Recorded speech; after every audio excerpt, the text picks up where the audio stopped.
September 2022, Kharkiv Oblast, northeastern Ukraine. A Russian armored column is moving through a tree line at low speed, T-72s at the front, BTR personnel carriers behind, the standard Soviet formation that had rolled across this same ground in 1941 and again in February of that year. On a ridgeline 1,800 meters to the east, a vehicle sits in hull-down position, 8 wheels, a long, high-velocity gun. A silhouette that no Russian tank commander had been trained to recognize because it had never appeared in any NATO threat assessment, any Warsaw Pact recognition manual, or any intelligence briefing prepared for the forces now advancing across that field. The gun fired twice. 2 T-72s stopped moving. The 8-wheeled vehicle reversed behind the ridgeline, relocated 600 meters north, and fired again. It had been designed under a mandatory United Nations arms embargo by a country the international community had spent decades trying to isolate. It had entered service the same year the Berlin Wall fell, and in the autumn of 2022, on the plains of northeastern Ukraine, it was doing exactly what its designers had built it to do: destroying Soviet tanks. Its designation was the Rooikat. In Afrikaans, the word means lynx.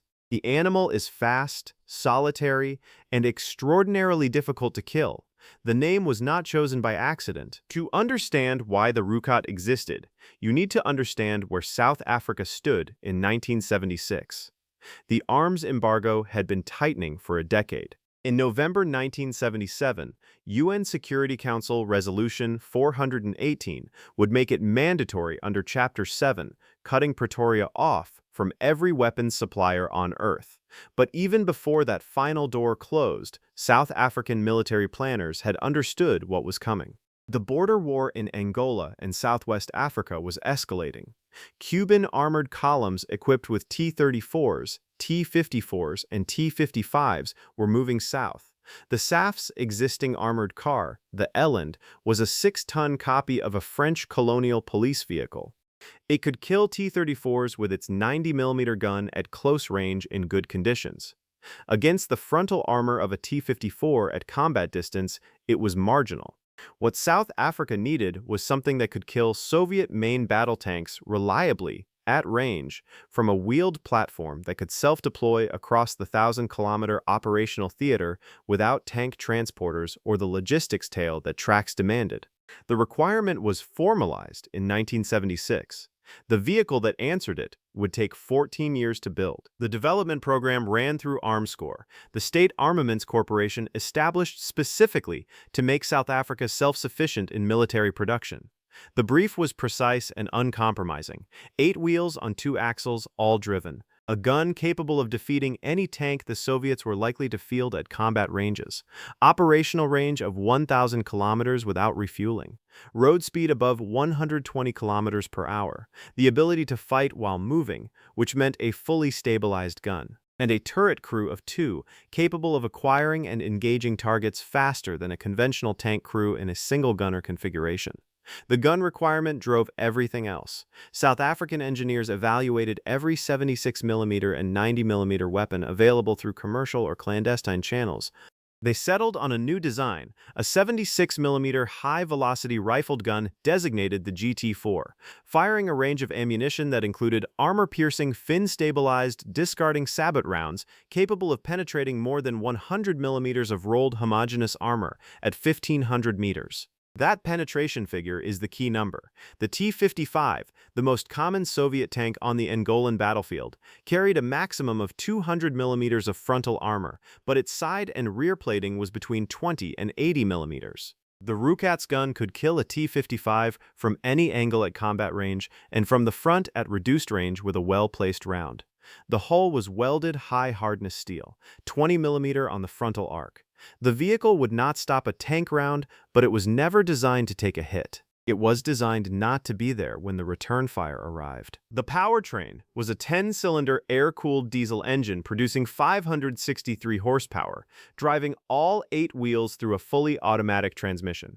Maximum road speed was 120 kilometers per hour.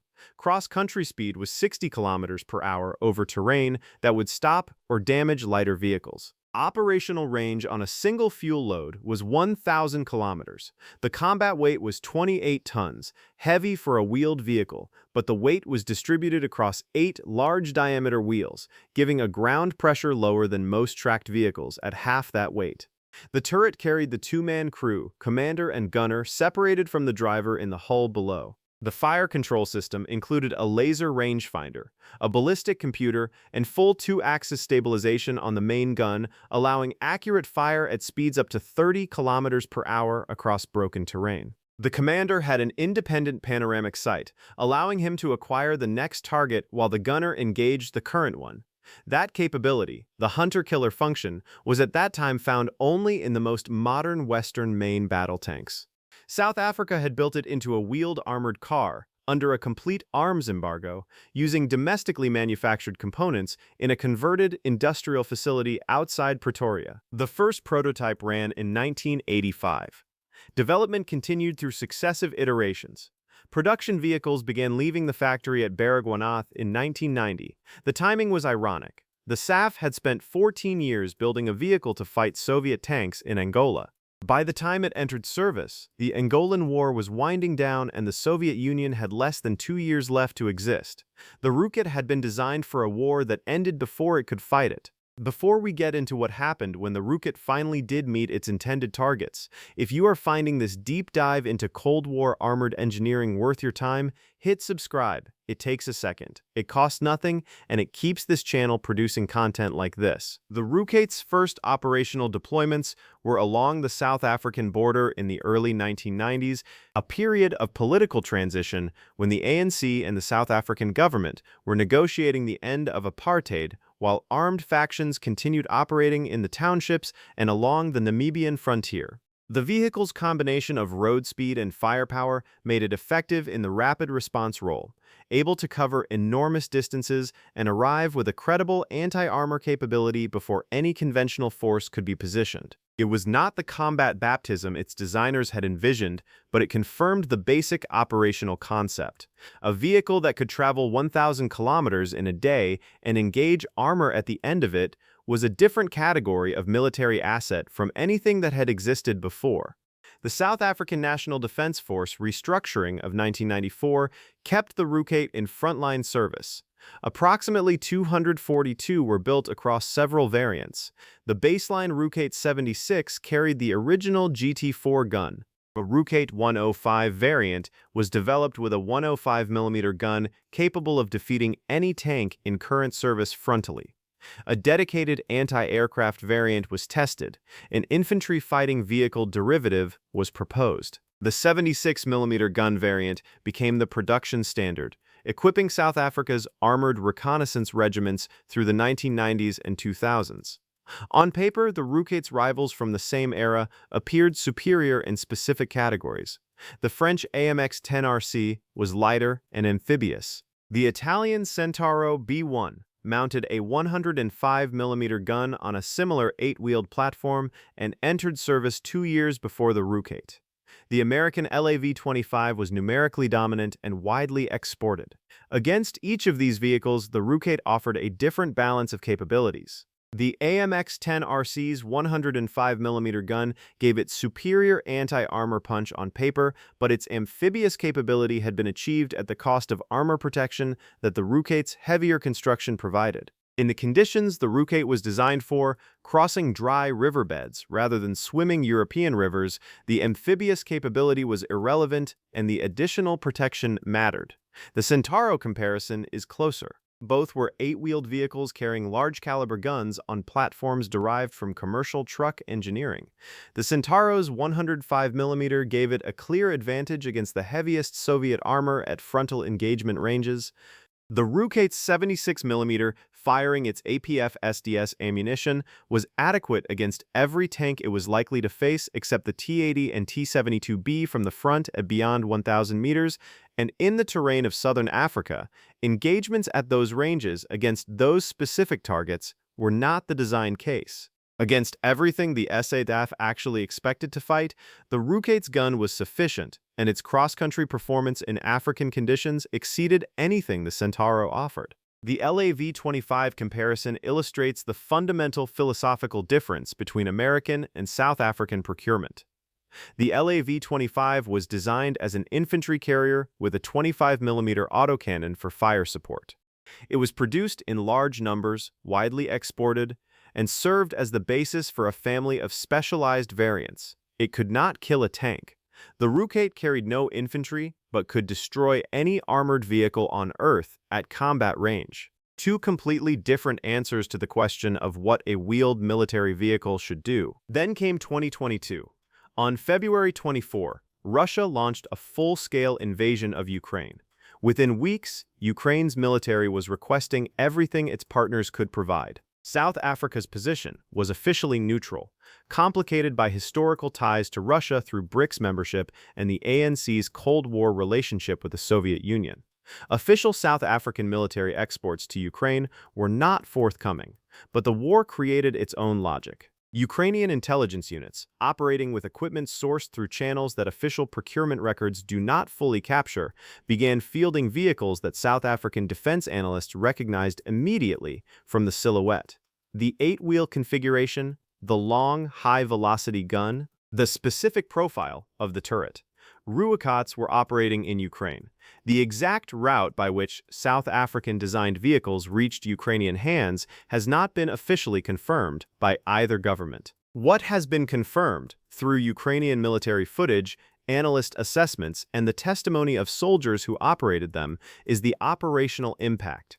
In the Kharkiv counter-offensive of September 2022, the fastest ground advance of the entire war, Ukrainian forces retook Izum, Kupiansk, and Lyman at a rate that surprised every Western military observer. Vehicle-mounted reconnaissance units operating ahead of the main advance identified and fixed Russian defensive positions while remaining outside the effective range of the anti-tank weapons protecting those positions. The Rooikat's combination of speed, range, and firepower made it precisely suited to this role. A vehicle that could move at 120 kilometers per hour on road, engage targets at 1,800 meters, and relocate before return fire could be organized was in its natural element on the open terrain of northeastern Ukraine. Ukrainian soldiers who operated the vehicles reported two consistent advantages. The first was the hunter-killer fire control system. The ability to acquire the next target while engaging the current one compressed the engagement timeline in a way that Russian crews in single-gunner tanks could not match. The second was the ground pressure advantage. Ukrainian roads and fields, churned by months of tracked vehicle movement and autumn rain, had become a trap for heavier vehicles. The Rooikat's 8-wheel configuration and low ground pressure allowed it to move across ground that bogged T-72s and stopped American Bradley fighting vehicles. The vehicle's one significant limitation in the Ukrainian context was its armor protection. The 20mm frontal steel that had been adequate against the weapon systems of 1980s Angola was insufficient against modern Russian anti-tank guided missiles. Ukrainian crews adapted. They used the vehicle as its designers had intended, at range, in motion, never holding a firing position long enough to be engaged effectively. The doctrine that had been developed for the Angolan bush, shoot and relocate, proved directly applicable to the Ukrainian steppe.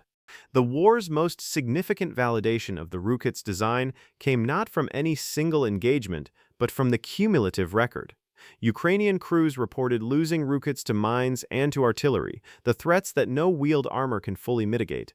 They did not report losing them to tanks. In the direct engagement role, hull down at range, the vehicle performed exactly as its Afrikaans designers had calculated it would.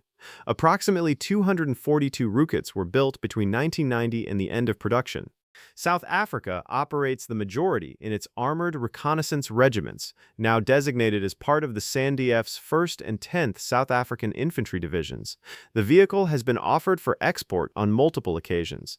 Algeria evaluated it. Several Middle Eastern nations expressed interest. No major export order has been confirmed, partly because South Africa's official export policy became increasingly constrained after 1994, and partly because the vehicle's specific capabilities, optimized for African terrain and the specific threat environment of the Cold War's last decade, did not map cleanly onto the requirements of customers shopping in a post-Cold War market dominated by American and European alternatives. The Rooikat 105 variant, mounting a gun capable of defeating any tank currently in service, was developed and tested but never entered mass production. The South African Army determined that the 76mm gun remained adequate for its operational requirements, and the cost of a full regunning program could not be justified in a defense budget that had been cut repeatedly since the end of the apartheid era. That decision looks different from the perspective of 2022. A Rooikat 105 operating in Ukraine would carry a gun capable of defeating a T-90 frontally at combat range. The variant exists. The tooling exists. The decision not to produce it in quantity was a budget choice made in peacetime. It was not an engineering limitation. September 2022. Kharkiv Oblast. A vehicle designed in 1976 to kill Soviet tanks in Angola fires twice and two T-72s stop moving. The crew relocates before the return fire arrives. It has no armor that will stop a modern anti-tank round. It has no protection against the drones that have redefined this war. Its designers are retired or dead, and the country that built it officially has no involvement in the conflict where it is fighting. It weighs 28 tons and moves at 120 kilometers per hour. Its gun was designed when the Soviet Union still existed and fires ammunition that the Soviet Union's successors now face on the other end. 14 years from design requirement to first production vehicle. 32 years from first production vehicle to the plains of Ukraine. The Rooikat was built for a war that ended before it could fight it. Then another war started. The same tanks, the same doctrine, the same terrain advantage that wheels have always had over tracks in the specific conditions where this vehicle was designed to operate. It was not supposed to still be relevant. It was not supposed to be in Ukraine at all. The Lynx does not ask permission. It finds its ground, it takes its shot, and it disappears before anyone can organize a response. 32 years after leaving the factory at Baragwanath, that is still exactly what it does.